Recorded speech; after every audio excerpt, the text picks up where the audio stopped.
Eto, mainit na balita. Debut game ni Bolbol mamaya sa PBA inaabangan ng fans. Coach Yeng Giao, excited na makalaban ng ex-NBA player pero may sinabi ito patungkol sa 7'3" point center. Ano kaya ang sinabi niya? Alamin.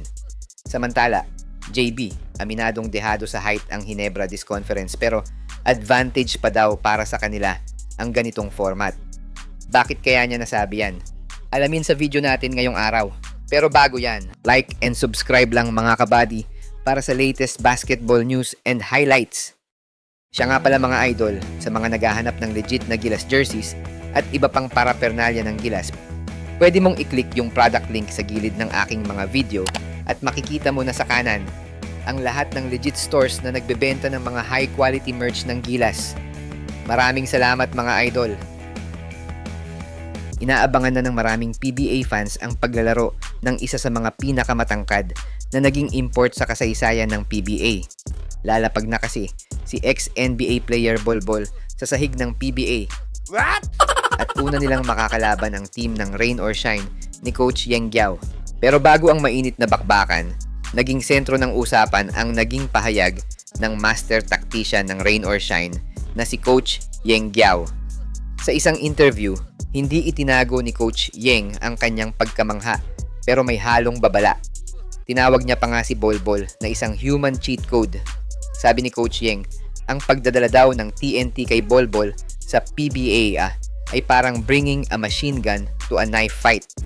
Dahil aminado ang coach na mahirap gawan ng master plan ang isang 7'3" na may skills ng isang guard. Dinagdag pa ni Coach Yeng na alam niyang magiging advantage sa kanila ang first game ni Bolbol dahil maninibago pa daw ito sa ngayon sa laro sa PBA at yun daw dapat ang i-capitalize ng kanilang team laban kay Bolbol. Makakasama nga ni Bolbol sa kanyang first game si Jason Castro na magbabalik PBA na ulit after ng ilang season na pagkawala dahil sa kanyang injury at inaasahan na magiging maganda ang tandem ng dalawa na para daw Yuki Kawamura at Kai Soto dati sa B-League. Makikita natin mamaya kung kakayanin nga ba ni Bolbol ang mas pisikal na laro ng mga Pinoy na taliwas sa nakasanayan nito sa NBA. Abangan nating lahat ang laro ng TNT at Rain or Shine mamayang alas 5 ng hapon. Samantala, excited na din si Hinebra resident import Justin Brownlee para sa laban nila mamaya.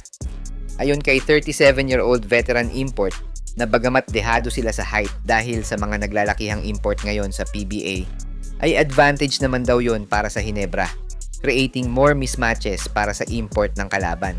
Ito nga ang unang pagkakataon na makikita ulit natin si JB wearing Hinebra uniform dahil nga sa ilang months na hindi siya nakitang naglaro sa kanyang ball club after ng mga games niya sa FIBA. Nag-stick pa rin nga si Coach Tim Cone kay JB para sa conference na to kahit na alam niyang magiging dehado sila sa height. Pero ayon kay Coach Tim Cone, kakayanin daw ni JB na maitawid ang Hinebra sa semis since proven na si JB sa mga import na mas matangkad sa kanya dahil ang tanging import lang daw na nakatalo kay JB last conference ay si Rondé Hollis Jefferson na halos kasing height lang din niya. Makakalaban ng Hinebra mamayang 7:30 ang guest team na Macau Black Knight na pinangungunahan naman ng import nilang si Tony Mitchell. Sa mga gusto pala manood ng laban ng Gilas sa FIBA World Cup qualifiers nang walang delay at free for life, magbibigay po kami ng free live streaming link. All you have to do is i-like lang po ang aming Facebook at YouTube channel para mabigyan po kayo ng unlimited access sa mga sports games sa buong mundo.